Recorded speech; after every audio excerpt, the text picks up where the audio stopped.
চলুন আজকে আপনাদের সবাইকে আমি একটা গল্প শোনাই। এক রাজামশাই এক রাতে স্বপ্নে দেখলেন তার সমস্ত দাঁত পড়ে গেছে। উনি তো ভয়ে চিন্তিত হয়ে রইলেন। পরের দিন উনি এক জ্যোতিষীকে ডাকলেন, স্বপ্নের কথা বললেন। জ্যোতিষী স্বপ্নের ব্যাখ্যা করলেন। এইভাবে ব্যাখ্যা করলেন যে আপনি আপনার সমস্ত বংশধরের মৃত্যু দেখবেন। এই কথা শুনে রাজামশাই ভীষণ ক্ষেপে গেলেন, গিয়ে তার জন্য শাস্তিস্বরূপ মৃত্যুদণ্ড দিলেন। তারপর রাজামশাই আর একজন জ্যোতিষীকে ডাকলেন। তিনি এইভাবে ব্যাখ্যা দিলেন যে আপনি বহু বছর বাঁচবেন এবং সুস্থভাবে আপনার রাজ্য পরিচালনা করবেন এবং অনেক সাফল্য লাভ করবেন। তখন রাজামশাই খুশি হয়ে তাকে অনেক অনেক কিছু পুরস্কৃত করলো। দেখুন, ওনারা দুইজনই কিন্তু একই রকম উত্তর দিছে, কিন্তু কথা বলার ধরনটা একটু অন্যরকম। আমরা আমাদের আশেপাশের লোকজনের সাথে এমনভাবে কথা বলি, হয়তো একজন বুঝিয়ে ঠিকঠাক মতো কথা বলতে পারি, আর একজন হয়তো ওই কথাটাই বুঝিয়ে সুস্থভাবে বলতে পারি না। যাই হোক, কথা বলা কিন্তু একটা আর্ট, যে জিনিসটা অনেকেই রপ্ত করতে পারে না। তবে অনেক মানুষ বলে যে কথা বলে মানুষকে ঘায়েল করা যায়, আবার কথা মানুষকে মুকুট বানায় রাখে।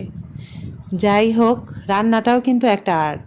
যে রান্না ভালো করে তার অনেক সুনাম, অনেক প্রশংসা, আর যে রান্না ভালো করতে না পারে তাকে অ্যাপ্রিসিয়েট করুন যে আরও ভালো রান্না করতে পারে।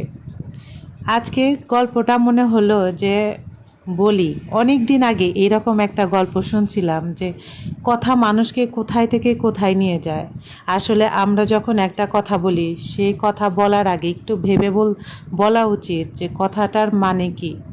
ভেবেচিন্তে আমরা কথা অনেক সময় বলি না, তবে সেই কথাটা মিনিংয়ে কোথায় দাঁড়ায় সেটা তো আমরা এই গল্পের মাধ্যমেই বুঝতে পারলাম। আসলে দুইজন মানুষই কিন্তু একই উত্তর দিছে, কিন্তু একটু ভালো করে একজন বুঝিয়ে বলছে, আর একজন রাজার মন মতো বলতে পারে নাই। তবে আমরা যার সাথে কথা বলবো, সামনের মানুষটাকে একটু বুঝিয়ে শুনে তারপরে বোধহয় কথার উত্তরটা দেওয়া উচিত। যাই হোক, প্রথমেই তো সেমাইটা রান্না করছি। আমি ভেজে সেমাইটা রান্না করি না, কারণ নিচ থেকে দাদিমা যখন সেমাই রান্না করে তখন ভেজেই রেখে দেয়। আমি জাস্ট ওইটা রান্না বান্না করি। তো আজকে বিকেলে অনেক গেস্ট আসবে, এই জন্য আমি আগে ভাগে যা যা করব বিকেলে সব কিছু রেডি করে রাখতেছি। সেমাইটা রান্না করে একটু ঠান্ডা করে রাখলে ফ্রিজে, এটা খেতে কিন্তু বেশি ভালো লাগে। এই জন্য দুপুরের দিকেই সব রান্না বান্না করছি। আর এই জিনিসপত্রগুলো আমি আর ইস্তেকের আব্বা গিয়ে কিনে নিয়ে আসছি গেস্ট আসার আগেই, কারণ তখন যেন